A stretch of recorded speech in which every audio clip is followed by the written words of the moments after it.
नमस्कार। आज की एक सुंदर चर्चा में आप सभी का स्वागत है। मानव जीवन की यात्रा अनेक संबंधों से मिलकर बना है, परंतु कभी कभी हमारा संबंध हमारे ऊपर ही हावी होने लगता है। तो आज की ये कथा हिरण्यकश्यपु और प्रहलाद की है, जिसमें आपको भक्त और भगवान, उनके प्रेम और एक पिता की दुष्टता, इन सारी बातों का वर्णन मिलेगा।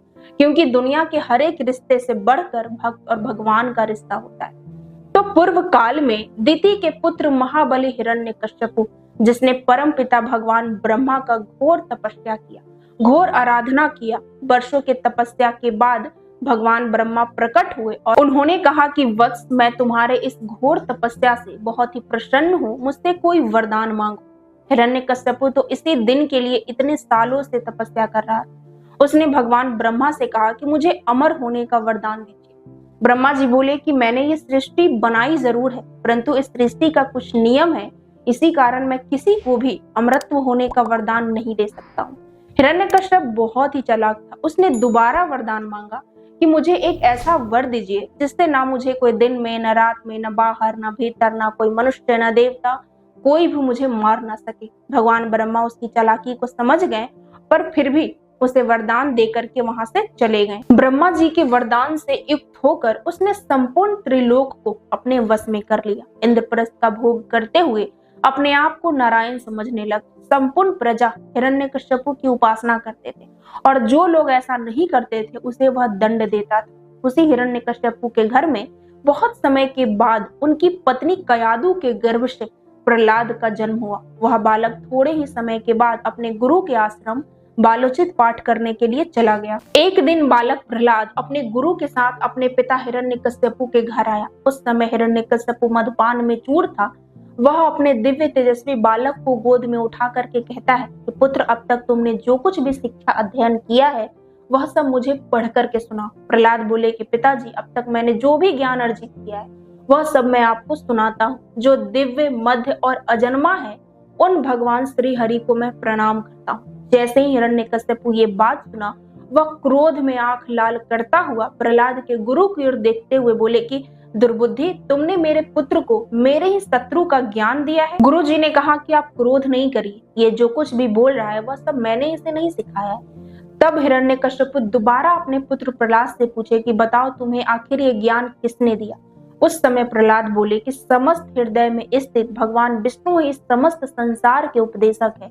उन परमेश्वर को छोड़ करके और कौन यहाँ पे किसी को कुछ भी उपदेश दे सकता है। हिरण्यकश्यपु बोला कि अड़े मूढ़, मेरे रहते हुए कौन यहाँ परमेश्वर कहा जा सकता है। तब प्रहलाद बोले कि भगवान विष्णु सिर्फ मेरा ही नहीं बल्कि आपका और समस्त प्रजा का नियंता, कर्ता और परमेश्वर है, इसलिए आप क्रोध नहीं करिए, उन पर प्रसन्न होइए। प्रहलाद के ऐसा कहने पर वहां पे जितने भी दैत्यगण थे वो सबके सब प्रहलाद को ले जाकर के आश्रम में छोड़ दिए अध्ययन करने के लिए। बहुत समय बीतने पर प्रहलाद को फिर हिरण्यकश्यपु अपने यहाँ बुलाया और उसी तरीके से पूछता है कि पुत्र बताओ, अब तक तुमने जो कुछ भी अध्ययन किया है वह सब मुझे पढ़ के सुनाओ। प्रहलाद फिर से भगवान विष्णु की आराधना करने लगा, गुणगान करने लगा। ये सब सुन करके हिरण्यकश्यपु बहुत ही क्रोध हुआ और बोला कि अब इसे जीवित रहने का कोई भी अधिकार नहीं है, ये सिर्फ मेरे शत्रु का ही गुणगान करता है।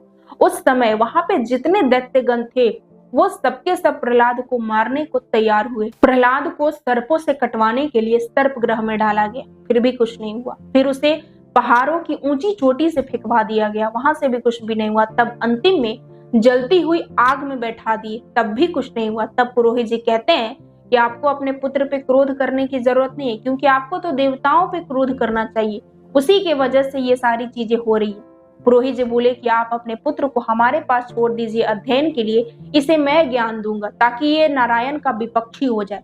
उस समय प्रहलाद को आग से निकाल करके दोबारा अध्ययन करने के लिए आश्रम भेजा गया। वहां पे प्रहलाद अपने आश्रम में अपना अध्ययन पूरा करके वहां के जितने भी बच्चे थे या फिर लोग थे उन सबको उपदेश देना शुरू किए। ये सारी बातें वहां पे जितने भी दैत्य थे वो सबके सब हिरण्यकश्यपु को बताएं। उस समय हिरण्यकश्यपु बोला कि मेरा यह मूढ़ दुरात्मा पुत्र अपने साथ साथ औरों को भी कुमार्ग का रास्ता दिखा रहा है, इसलिए अब इसे जीवित रहने का कोई भी हक नहीं है, इसको मार डालो। तब सारे रसोइयों ने प्रहलाद के खाने में विष मिला करके दे दिया।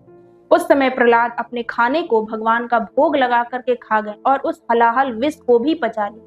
तब हिरण्यकश्यपु को लगा कि अब इससे भी कुछ नहीं होगा। तब उसने कृत्या उत्पन्न करवाया। अंतिम में वो कृत्या भी नष्ट हो गया। तब हिरण्यकश्यपु अपने पुत्र प्रहलाद को बुला करके पूछता है कि आखिर इन सब कारणों का प्रभाव क्या है। तब प्रहलाद अपने पिता को प्रणाम करके कहते हैं कि जिन जिन हृदय में भगवान विष्णु का निवास है उनके लिए सामान्य बात है, आए दिन की बात है। अगर कोई किसी का बुरा नहीं सोचता है तो उसके साथ भी कभी बुरा नहीं होता है। हिरण्यकश्यपु ये सारी बातें सुन करके अपने दैत्य अनुचरों से कहा कि ये बालक जरूर कोई माया जानता है, इसी कारण हम लोगों से नहीं मारा जा रहा है। तब संबासुर ने कहा कि मैं इस बालक को जरूर मारूंगा और उसके लिए उसने अनेक प्रकार का माया रचा, लेकिन फिर भी प्रहलाद को कुछ भी नहीं हुआ। तब अंतिम में प्रहलाद बहुत ही दुखी के साथ भगवान विष्णु की आराधना की। भगवान विष्णु उस समय प्रकट हुए और बोले कि मैं तुम्हारा बहुत ही अनन्य भक्ति से प्रसन्न हूँ, तुम मुझसे कोई वर मांगो। तब प्रहलाद बोले कि आपकी स्तुति में प्रवृत्त होने से मेरे पिता के मन में जो भी द्वेष उत्पन्न हुआ है या फिर जो भी पाप हुआ है वो सब नष्ट हो जाए। भगवान विष्णु बोले कि तुम्हारी हर एक इच्छाएं पूर्ण होगी। उस समय हिरण्यकश्यपु अपने पुत्र प्रहलाद को माथा सूंघते हुए रोने लगा और बोला कि तुमने ये करके दिखाया है कि भक्ति बहुत ही महान होती है। वह महान दैत्य असुर अपने पुत्र प्रहलाद को प्रेम करने लगा। इस प्रकार प्रहलाद नरसिम्हा रूपधारी भगवान विष्णु के द्वारा अपने पिता के मारे जाने पर दैत्यों के राजा हुए। तो ये कहानी हम सभी को यही सिखाती है कि अगर आपके अंदर किसी भी वैभव का अहंकार आ गया है तो आपका सर्वनाश करने के लिए भगवान किसी न किसी रूप में प्रकट जरूर होते हैं।